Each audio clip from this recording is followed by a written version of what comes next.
ಚಾಚಾ ನಟ ಹರೀಶ್ ರಾಯ್ ವಿಧಿವಶರಾಗಿದ್ದಾರೆ. ಕ್ಯಾನ್ಸರ್ ಕಾಯಿಲೆಯಿಂದ ಬಳಲ್ತಾ ಇದ್ರು ಹರೀಶ್ ರಾಯ್.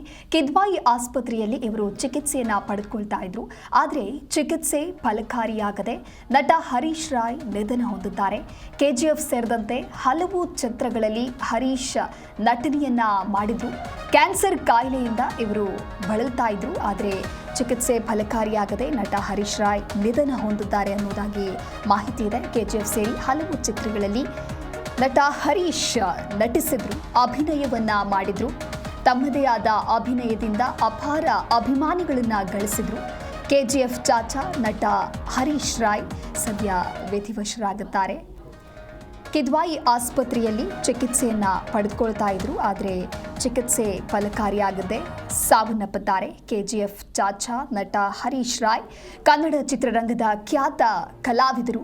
ಕೆಜಿಎಫ್ ಮೂಲಕ ಕೆಜಿಎಫ್ ಚಾಚಾ ಅಂತ ಹೇಳಿ ಪ್ರಸಿದ್ಧಿಯನ್ನ ಪಡೆದುಕೊಂಡಿದ್ರು ನಟ ಹರೀಶ್ ರಾಯ್. ಈ ಕುರಿತಂತೆ ಮತ್ತಷ್ಟು ಮಾಹಿತಿಯನ್ನ ನೀಡಲಿದ್ದಾರೆ ನಮ್ಮ ಪ್ರತಿನಿಧಿ ಯಶೋಧ ದೂರವಾಣಿ ಸಂಪರ್ಕದಲ್ಲಿ. ಯಶೋಧ, ಕೆಜಿಎಫ್ ಚಾಚಾ ಅಂತ ಹೇಳಿ ಖ್ಯಾತಿಯನ್ನು ಪಡೆದಿದ್ದಂಥ ನಟ ಹರೀಶ್ ರಾಯ್ ವಿಧಿವಶರಾಗಿದ್ರು. ಏನು ಇವರಿಗೆ ಕ್ಯಾನ್ಸರ್ ಕಾಯಿಲೆ ಯಾವಾಗಿಂದ ಇತ್ತು, ಏನಾಯ್ತು ಅಂತ ಹೇಳಿ? ಎಸ್ ದಿವ್ಯದಾಸ್, ಖಳನಟ ಹರೀಶ್ ರಾಯ್ ನಿಧನ ಹೊಂದಿದ್ದಾರೆ. ಇದು ಸ್ಯಾಂಡಲ್ವುಡ್ಗೆ ಒಂಥರ ತುಂಬಲಾರದ ನಷ್ಟ ಅಂತಾನೆ ಹೇಳಬಹುದು. ಬಹಳ ಕನಸಿತ್ತು ಸಿನಿಮಾ ರಂಗದಲ್ಲಿ ಒಳ್ಳೊಳ್ಳೆ ಸಿನಿಮಾಗಳನ್ನ ಮಾಡಬೇಕು ನಾನು ಅಂತ ಹೇಳಿ. ಬಟ್ ಮತ್ತೆ ಜೀವದ ಮೇಲೆಯೂ ಕೂಡ ಒಂದು ತುಂಬಾ ಆಸೆ ಇತ್ತು.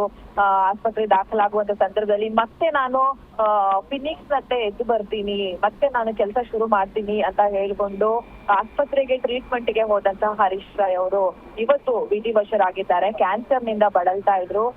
ಸಾಕಷ್ಟು ವರ್ಷಗಳಿಂದ ಅವರು ಕ್ಯಾನ್ಸರ್ ನಿಂದ ಬಳಲ್ತಾ ಇದ್ರು. ಟ್ರೀಟ್ಮೆಂಟ್ ನಲ್ಲಿದ್ರು. ನಡೆದಾಡೋದಕ್ಕೂ ಆಗದಂತ ಪರಿಸ್ಥಿತಿ ಅವ್ರಿಗೆ ನಿರ್ಮಾಣ ಆಗಿತ್ತು. ಆದ್ರೂ ಕೂಡ ಅವ್ರ ಧೈರ್ಯದಲ್ಲಿ ಇಲ್ಲ, ನಾನು ಇದನ್ನ ಎದುರಿಸ್ತೀನಿ, ಗೆದ್ದು ಬರ್ತೀನಿ ಅಂತ ಒಂದು ಛಲದಿಂದಲೇ ಇದ್ದಂತಹ ಇಲ್ಲ ಅನ್ನೋದನ್ನ ತುಂಬಾ ನೋವಿನಿಂದಲೇ ಹೇಳ್ಬೇಕಾಗುತ್ತೆ. ಓಂ ಸಿನಿಮಾದಲ್ಲೂ ಕೂಡ ಖಳನಟನಾಗಿ ಮಿಂಚಿದಂತಹ ಹರೀಶ್ ರಾಯ್ ಅವರು ಕೆಜಿಎಫ್ ಸಿನಿಮಾದಲ್ಲಿ ಚಾಚಾ ಅಂತಾನೆ ಫೇಮಸ್ ಆಗ್ತಾರೆ. ಜೊತೆಗೆ ರಾಕಿಂಗ್ ಸ್ಟಾರ್ ಯಶ್ ಅವ್ರಿಗೆ ಆಪ್ತ ಅಂತಾನೂ ಹೇಳಿದ್ರು ಕೂಡ ತಪ್ಪಾಗೋದಿಲ್ಲ. ಹರೀಶ್ ರಾಯ್ ಅವರಿಗೆ 55 ವರ್ಷ ಆಗಿತ್ತು.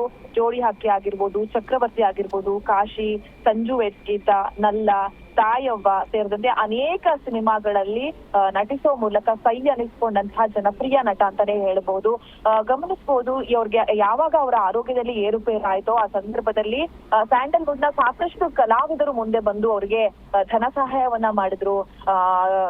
ತಮ್ಮ ಕೈಯಲ್ಲಾದಂತಹ ಹಣವನ್ನ ಕೊಡೋದ್ರ ಮೂಲಕ ನೀವು ಟ್ರೀಟ್ಮೆಂಟ್ ತೆಗೆದುಕೊಳ್ಳಿ, ನಾವಿದ್ದೀವಿ ಅಂತ ಹೇಳಿ ಧೈರ್ಯವನ್ನ ತುಂಬುವಂತ ಕೆಲಸವನ್ನ ಮಾಡಿದ್ರು. ಆದ್ರೆ ಇದೀಗ ವಿಧಿಯ ಆಟಕ್ಕೆ ಇವರು ಬಲಿಯಾಗಿದ್ದಾರೆ ಅಂತಾನೆ ಹೇಳಬಹುದು. ಇಂಡಸ್ಟ್ರಿಯಲ್ಲಿ ತಮ್ಮದೇ ಆದಂತ ಕೊಡುಗೆಯನ್ನ ಕೊಟ್ಟಂತ ಹರೀಶ್ ರಾಯ್ ಅವರು ಥೈರಾಯ್ಡ್ ಕ್ಯಾನ್ಸರ್ ನಿಂದ ಬಳಲ್ತಾ ಇದ್ರು. ಕೆಜಿಎಫ್ ಚಿತ್ರ ನಂತರ ಅವರು ಅವ್ರಿಗೆ ಕ್ಯಾನ್ಸರ್ ಕಾಣಿಸ್ಕೊಳ್ತದೆ. ಅದಾದ ಬಳಿಕ ಕೂಡ ಒಂದಷ್ಟು ಏರುಪೇರಾಗಿತ್ತು. ಬಹಳ ಅವರ ಆರೋಗ್ಯದಲ್ಲಿ ಸಮಸ್ಯೆ ಕಂಡ ಸಂದರ್ಭದಲ್ಲೂ ಕೂಡ ಇವ್ರು ಇನ್ನು ಹೋಗೇ ಬಿಡ್ತಾರೆ ಅಂತ ಬಂದ್ರು ಕೂಡ ಇಲ್ಲ, ಅವರಲ್ಲಿ ಇದ್ದಂತಹ ಛಲ ಅವರನ್ನ ಮತ್ತೆ ಜೀವಂತ ಮಾಡ್ದು ಅಂತಾನೆ ಹೇಳ್ಬೋದು. ಈಗ ಎಗೈನ್ ಅವರು ಕಿದ್ವಾಯಿಗೆ ದಾಖಲಾಗುವಂತ ಸಂದರ್ಭದಲ್ಲೂ ಕೂಡ ತುಂಬಾನೇ ಹುಮ್ಮಸ್ಸು ಮತ್ತು ಉತ್ಸಾಹದಲ್ಲಿ ಇದ್ರು. ನಾನ್ ಮತ್ತೆ ಇದನ್ನೆಲ್ಲವನ್ನು ಕೂಡ ಗೆದ್ದು ಬರ್ತೀನಿ ಅಂತ ಹೇಳಿ. ಆದ್ರೆ 3-4 ವರ್ಷದಿಂದ ಸತತವಾಗಿ ಕಾಡ್ದಂತ ಕ್ಯಾನ್ಸರ್ ಇವತ್ತು ಅವರನ್ನ ಒಂದು ರೀತಿಯಲ್ಲಿ ಕೊಂಡು ಹೋಗ್ಬಿಟ್ಟಿದೆ ಅಂತಾನೆ ಹೇಳ್ಬೋದು. ಒಟ್ಟಾರೆ ಇವತ್ತು ಸ್ಯಾಂಡಲ್ವುಡ್ಗೆ ಒಂಥರ ತುಂಬಲಾರದ ನಷ್ಟ, ಇವರ ಒಂದು ಅಗಲಿಕೆ ಅಂತಾನೆ ಹೇಳ್ಬಹುದು. Divya, okay, thank you Yashoda ನಿಮ್ಮೆಲ್ಲ ಮಾಹಿತಿಗಾಗಿ.